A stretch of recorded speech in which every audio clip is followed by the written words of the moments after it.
as we both found out in our respective testimonies and interactions at the Canadian Senate, they're not big on logic, reason, and science. I mean, I was astonished, right? I mean, I don't know if you had a chance to watch my testimony and my interactions. I watched yours with much interest. I mean, it just shocked me the level of discourse from these otherwise naturally lobotomized senators. Well, I did watch what happened surrounding your testimony, the murkiness of thinking that surrounds this issue is absolutely, it's beyond, it's exactly what you see on the Ontario Human Rights Commission. It's rife with internal contradictions. I oppose discrimination against gender identity and gender expression. That's not the point.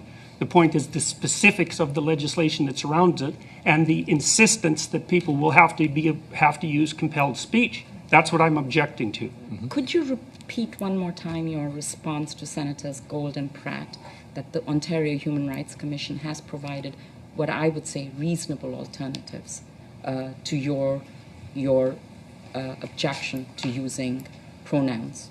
Well, I think it's been made clear in the presentation so far is that it depends on which part of the Ontario Human Rights Commission's policies you read.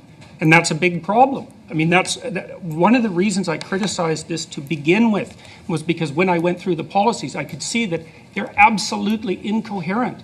So, for example, here, let me give you another example. So there's an insistence in the Ontario Human Rights Commission that sexual preference is an immutable phenomenon, which indicates, at least in principle, that it's biologically grounded. But by the same token, in exactly the same policies, they presume that sexual identity, and gender expression are entirely independent. It's like, sorry guys, you can't have both of those because one's A and one's not A, and you can't put those together. And like, there's endless numbers of places in the policy surrounding Bill C16 that are characterized by that kind of logical incoherency. You know, to me, it isn't merely the fact that that's muddle-headed thinking that is going to get the people who put forward this legislation tangled up terribly in contradictions as this paradoxical theorizing manifests itself in the world. But I also think it's a deeper reflection of two things. And one is the failure of the universities to actually teach people how to think. And that's what's manifesting itself in this kind of so-called leadership.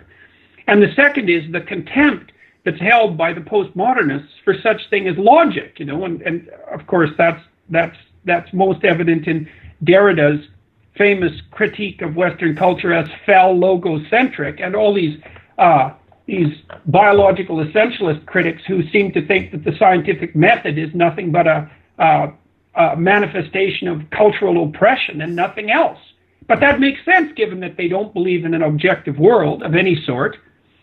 So they don't believe in bounds of the world, and they believe that everything is a fiction in some sense. And it's happening soon. I know that right now, though, that Senator Plett is negotiating with the Minister of Justice for an amendment that would clearly state that nothing in Bill C16 requires abridgment of free speech. That's the more general attempt to amend, but even more specifically, that misgendering someone using normative gender language will not be regarded as either harassment nor discrimination. Now, you see, the Justice Minister actually said that publicly. So Plett is now pushing her to accept this amendment, but I think they'll reject it out of hand because